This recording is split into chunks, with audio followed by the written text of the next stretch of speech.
Welcome. In this video, I will show you how to enable sleep timer on your Samsung The Frame TV.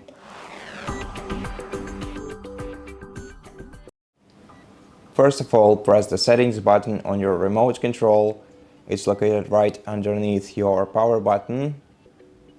And then press OK to open the settings bar. On the settings bar, navigate to the sleep timer option, and here you just have to press the sleep timer option to quickly change it between off, 30 minutes, 60 minutes, 2 hours, and 3 hours options.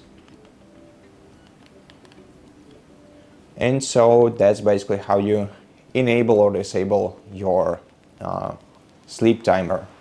Thank you for watching this video. If you liked it, please consider subscribing to our channel, leave us a like and a comment below, and I'll see you in the next one.